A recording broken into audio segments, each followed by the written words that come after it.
Hello everyone, this is Johannes and you are watching Board Gaming Ramblings, and today we are taking a look at Once Upon a Line. This is a new game coming to Kickstarter next week, and it's a very weird, unique and different game that we're going to talk about today.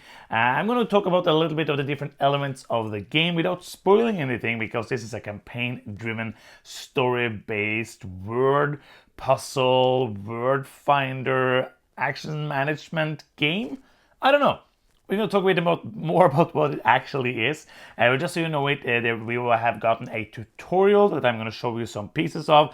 And if there's any pictures in the video, that's going to be from the tutorial. I also played a prologue, but that is part of the main campaign. So I'm not going to show you anything of that. I'm going to show you a couple of components with no spoilers, just so you know it. So this video is going to be a no spoiler video for this project, because spoiling a story is no fun.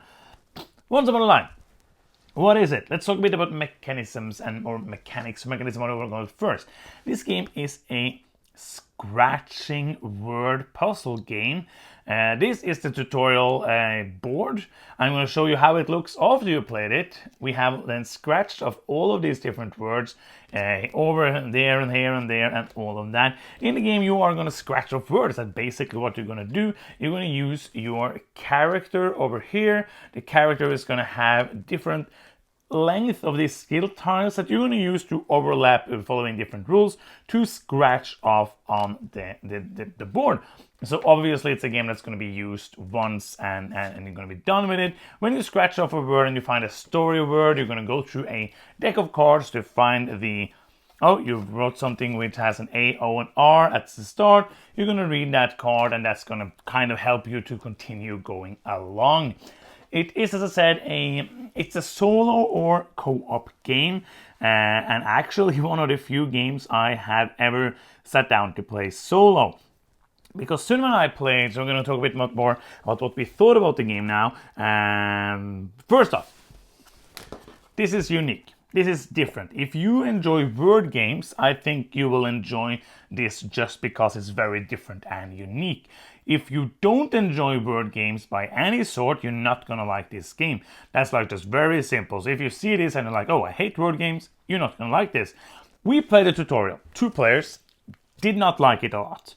Because, didn't like it, but it was not intriguing. And I think there was a couple of reasons for that. First off, it was a tutorial. I thought it was a bit long for being a tutorial.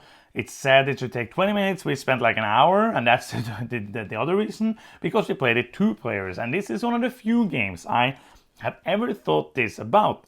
There's no reason to play this with more than 1 player, because when you play it with more, you add a lot of that discussion, what you're going to do. And in this game, for me personally, I felt that was just like dragging off the game. For example, saying that we spent like almost an hour on a tutorial that was said to be taking 20 minutes. So when I sat down then to play the prologue, which I'm not going to show you anything from, solo. First of all, I don't play solo games. And mostly it is like kind of storytelling, games like there's some deduction in this. These are things I enjoy to do with other people. So when I sat down to play it, I was not like super excited to play it. And the first 10 minutes I was like, this is fine. But then something happened and I started to enjoy myself. And because the elements of the game came through in a much better way. So I'm going to say, if you see somebody play the tutorial and it looks boring, because the tutorial was not a great way to show me the game. The prologue really was. It then felt like it was harder to get done what you were going to do. The characters, because you have this line of tragedy that makes your characters weaker, made it harder and harder to play. There was deduction, trying to find out which words do I want to go from here. You have different colored words that you might be able to see here, and then you have to move your characters around. And when you move the characters around, you have to scratch off more of the line of tragedy. And there's just so many interesting elements. So I went from thinking this was not for me to actually thinking this would be something I would enjoy. Sit down, I listened to some Lord of the Rings background music and just did as a solo puzzle for myself. So as a solo game, I enjoy this way more. And also the And the prologue took me around an hour, and I think if we have added more players, it would just be discussion for discussion's sake, and I didn't feel like in this game, for me, I didn't feel like that was meaningful. I feel like I wanted to, and needed to think about the actions, because that's also very interesting. You have these tiles, you can use them for, you can use them as like, you can put them together to make them longer, but when you use action tiles, you put them into one of these. And when you have spent all of them, you have to reset, and that also takes off scratching of the line of tragedy. And you can also then be able, you have sometimes to block off some spaces to make it even harder. So even though it's a word search puzzle crossword game, it also has that kind of management of resources, which makes it more of a board game and not just like a word activity. So I enjoy all of these pieces. Putting them together makes it very interesting, and one I would enjoy to play more. There's two other elements. Like I enjoy all of the mechanisms. When I play the prologue for myself, I enjoyed all of it put together. It's very unique, and I want now to play the rest of the campaign.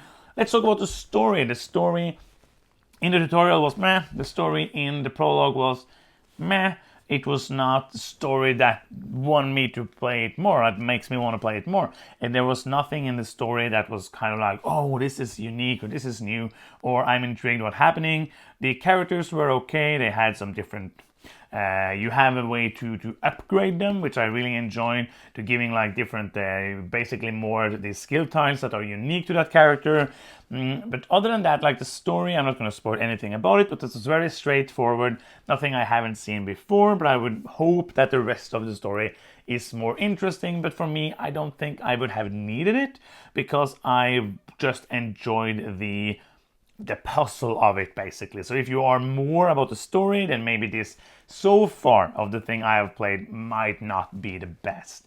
The last thing that is here, it's gonna be like a hate or love thing, and that is that so far, like sometimes when you meet a challenge, you have to do this thing called a challenge. Yeah, that's it. And then you will get basically a riddle. So if you like riddles, you will like this. If you don't like riddles, or for example, when I'm playing this is in English. All the riddles are in English. It's harder to solve a riddle in a language that you don't know. So you have to read the riddle, and then you can take some hints. And if you take hints, then you might have to scratch off more stuff that is negative. And you have to guess what the riddle is before you can continue the game. So that is something that for me is kind of... neither here nor there. For me, it's not the thing I like about the game. It's maybe my least favorite part of the game, but it's there, and some people will like it, some people will not like it. The game has 5 chapters. I'm just going to show you how a normal chapter is going to look. No spoilers. This is like the tutorial and the prologue are this big, and then you have this, which is 3 times, almost 2.5 times maybe the large. This is going to be like 2 hours, I think. So these are more intricate puzzles, and I think that's going to be even more interesting. I feel like that's what I want to talk about the game. I talked about the mechanisms, which I enjoyed many of.